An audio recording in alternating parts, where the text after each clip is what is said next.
आज की young blood के अंदर इस तरह का बिजनेस स्टार्ट करना, इस तरह के इनिशिएटिव लेना, मैं समझती हूँ कि एक बहुत बड़ा चैलेंज है। Back in 2021, I was employed at hospital, Tahir medical centre Dhoraji में लोकेटेड है।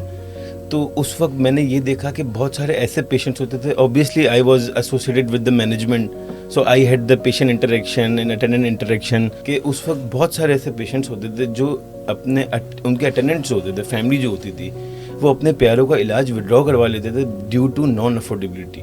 तो उसी वक्त ये आइडिया पॉपअप हुआ कि ये इस पॉपुलेशन को कोई फाइनेंशियल प्रोटेक्शन प्रोवाइड की जाए। लोगों के पास इतना यानी कि कोई अवेयरनेस नहीं होती या डिफरेंशिएट नहीं कर पाते कि तकाफुल और जो एक आप कहेंगे दूसरी इंश्योरेंस है जिसे हम कह सकते हैं कि ट्रेडिशनल है, तो इन दोनों में क्या डिफरेंस होता है? बेसिकली कन्वेंशनल जो होता है उसका डिफरेंट मेथड होता है। उसमें ये होता है कि रिस्क डिस्ट्रीब्यूशन नहीं होती। आज जब हम बात करते हैं तकाफुल की, तकाफुल में एक पूल जनरेट होता है। फॉर एग्जांपल हमारे पास अगर एक पॉपुलेशन सेट है जिसमें 100 लोग हैं, उन 100 लोगों का प्रीमियम एक पूल में चले जाता है और जिसको भी ज़रूरत होती है वो एक दूसरे के लिए हेल्प करते हैं। आपकी जो स्पेशल सर्विस है पेरेंट्स की, उसमें मैं मंथली क्या दे सकता हूँ जिसपे मैं ईयरली एक प्रीमियम लेकर अपने पेरेंट्स के लिए एक चीज़ सिक्योर कर दूँ कि कोई भी ऐसा इशू आता है हॉस्पिटलाइज साइड पर तो वो कवर हो सके?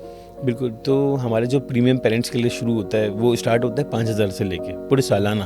अगर मैं इसको महीनों में डिवाइड कर दूं तो ऑलमोस्ट ये 450 रुपये मेरा मंथली आउटफ्लो आ रहा है। तो कुछ भी नहीं हुआ।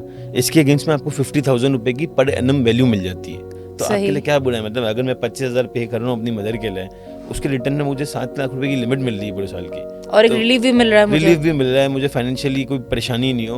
और यूजुअली ऐसा भी होता है कि मैंने देखा हॉस्पिटल में लोग इमरजेंसी में इतने पैसे उस वक्त नहीं होते उसके बिल्कुल उस वक्त नहीं होते इमरजेंसी में। वो बोलता है यार मैं कहीं से लेके आऊँ या मैं ऑनलाइन, मतलब उस वक्त वो सिचुएशन में नहीं है। बिल्कुल एटलीस्ट कार्ड तो है, कार्ड तो वो किसी को बोल सकता है कोई हेल्प भी करना है, उसको बोले यार सिर्फ मेरे तुम वॉलेट से कार्ड निकाल के अस्पताल में मुझे भर्ती करवा दो, एडमिट करवा दो। ऐसा ही है। तो इतना आसान हो जाता है, एक्सेसिबल हो जाता है हेल्थ केयर आपका।